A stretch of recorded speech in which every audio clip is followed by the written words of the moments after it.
Deep work by Cal Newport.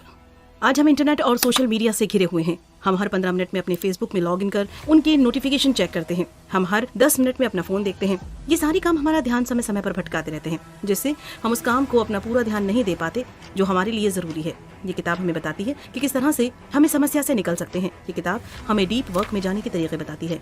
Deep work का मतलब अपने दिमाग को पूरी तरह से अपने काम पर लगाना और सारी ध्यान भटकाने वाली चीजों से नाता तोड़ लेना। ये किताब हमें बताती है कि किस तरह से हम कम समय में ज्यादा काम पूरा कर सकते हैं। इसे पढ़कर आप सीखेंगे हमारा ध्यान क्यों भटकता है, किन किन तरीकों से आप डीप वर्क में जा सकते हैं, किस तरह से आप अपने इंटरनेट या सोशल मीडिया की लत से छुटकारा पा सकते हैं।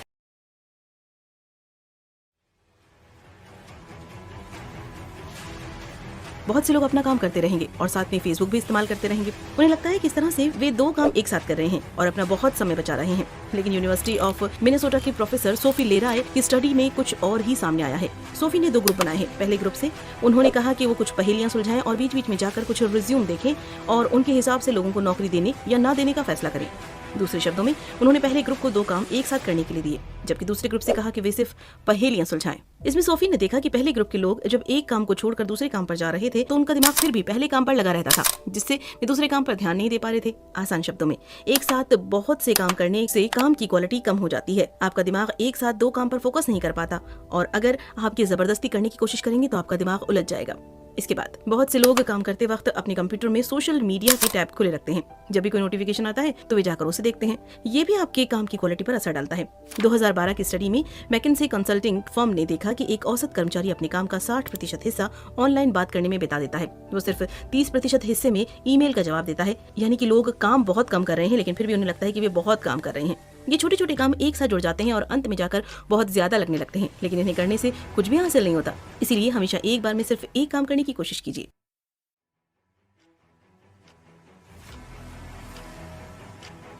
अपने ध्यान को पूरी तरह से अपने काम पर लगा पाने के लिए आप बहुत से तरीके अपना सकते हैं।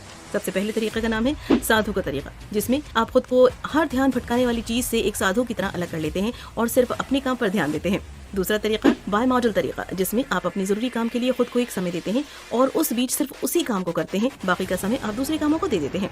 तीसरा तरीका है एक लय में काम करना। इसमें आप 90 मिनट के लिए पूरी तरह से अपने काम पर ध्यान लगाते हैं और फिर थोड़ा ब्रेक लेते हैं। साथ ही आप एक कैलेंडर की मदद से ये देखते हैं कि आपने कितना काम किया। अंत में आता है जर्नलिस्ट तरीका, जिसमें आप कोई भी खाली समय देखकर अपने काम पर चले जाते हैं और उसे करते रहते हैं। लेकिन इन सारे कामों में एक बात मिलती है, आप इस तरह काम करने की आदत बनाते हैं। आप अपने मूड के हिसाब से काम नहीं करते, बल्कि हर दिन का एक रूटीन बनाते हैं, जिस वजह से आप हर दिन अपना मूड खुद से बनाकर काम के लिए जाते हैं।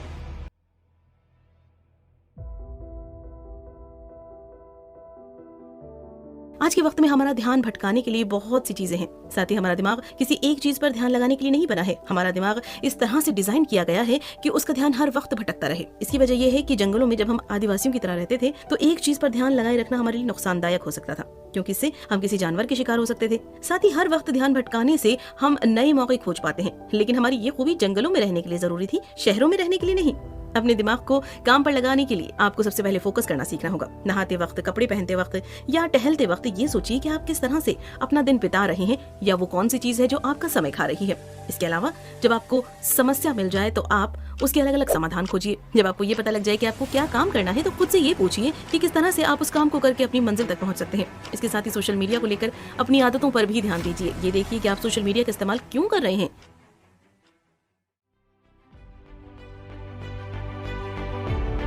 के वक्त में बहुत से लोगों का मानना है कि वे एक साथ 2 काम कर सकते हैं, लेकिन ये गलत है। आपका दिमाग एक बार में सिर्फ एक ही काम पर ध्यान लगा सकता है। इसीलिए अपना जरूरी काम करते वक्त इंटरनेट या सोशल मीडिया का इस्तेमाल मत कीजिए। अपने दिन को प्लान कीजिए ताकि आप अपने खाली समय का इस्तेमाल अच्छे से कर पाए। क्या करें? अगर आप दिन के अंत में पूरी तरह से थका हुआ महसूस करते हैं तो इंटरनेट को कम इस्तेमाल कीजिए। अपनी डायरी में ये लिखिए कि आप दिन में कब कब इंटरनेट का इस्तेमाल कर सकते हैं। इसके बाद सिर्फ इस दिए गए समय में ही इंटरनेट का इस्तेमाल कीजिए। इस तरह से आप अपनी इस आदत पर काबू पाएंगे